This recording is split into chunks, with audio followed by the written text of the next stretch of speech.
Maharashtra police टाइम्सच्या बातम्या पाहण्यासाठी आमच्या चॅनलला सबस्क्राइब करा आणि बेल आयकॉन प्रेस करा।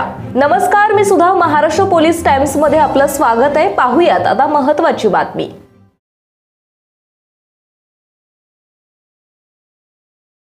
आज तुमच्यावर हल्ला कोणी केला?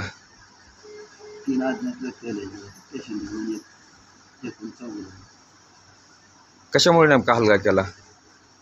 काय नाही, ते अचानक आले होते चौघ आणि एक पेशंट घेऊन आले। आणल्यावर मी बेडवर घ्या पेशंट पेपर काढा म्हणजे पेपर कसं काढा म्हणलं शिवाय झाले मी त्याला शिवाय देऊ नका असं म्हणलं। स्वतः पेशंटनं पहिलं मारलं नाही, नंतर का नेमका मारला तुम्हाला? म्हणजे काय? पेशंटनं तोंडावर बुक्की आणलं, मी खाली पडल्यानंतर ते ती आणि उचलून पण आलं बघा। तुम्हाला आता त्रास पिरास का आहे? मुंग्या होती त्या कुण्या ठिकाणी? डोक्याला का पाठीमाग? किती लोक होते मारायला? म्हणजे चौघ जण होते।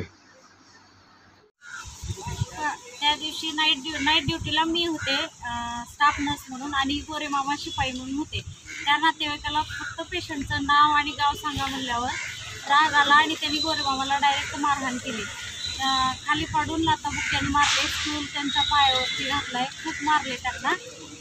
त्यानंतर ते पळून गेले आणि परत जाऊन बाहेरून दगड आणून काचा वगैरे फोडल्या। दगड घेऊन आमच्या मागे होत्या, त्यामुळे आम्हाला इथं संरक्षणासाठी पोलीस चौकी पाहिजे। त्या दिवशी आमच्या कर्मचाऱ्याला नाईट ड्युटीमध्ये 5-6 जणांनी मिळून मारहाण केली। 3 जण होते आलेले आणि नंतर परत आणखीन आले होते। अशा वेळेस सिक्युरिटी गार्ड जर पळून जात असतील तर लेडीजनी काय करायचं इथं? म्हणजे आम्हाला पोलीस चौकी त्यासाठी हवीच आहे। नेमका कुणी हल्ला केला तुमच्या दवाखान्यावर? नेमका 3-4 जण आले होते, पेशंट म्हणून आले त्यांनी। म्हणजे नेमकं काय केलं त्यांनी दवाखान्यातून? फक्त पेशंट म्हणजे पेपर काढायला नाव आणि वय विचारलं असता, असा गोंधळ घातला त्यांनी।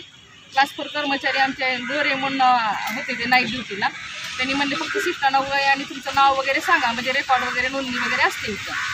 त्यासाठी त्यांना एवढी चीड आली की त्यांनी त्यांना केली मारलं, लाथा बुक्क्या मारल्या। पेशंटनी सुद्धा मारला, जो पेशंट म्हणून आला होता। पेशंट म्हणून आला होता, त्याच्यावर काय पोलीस डिपार्टमेंटने काय कारवाई केली का नाही? अद्यापही अजून अटक केलेली नाही। त्याला अटक केल्याशिवाय आम्ही कामावर जाणार नाही। तुम्ही तक्रार केली का पोलीस स्टेशनमध्ये जाऊन?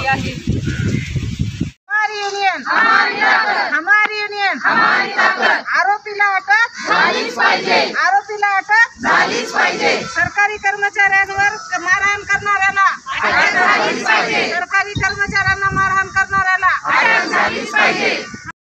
महाराष्ट्र पोलीस टाइम्स चॅनलला लाईक आणि सबस्क्राइब करा। धन्यवाद।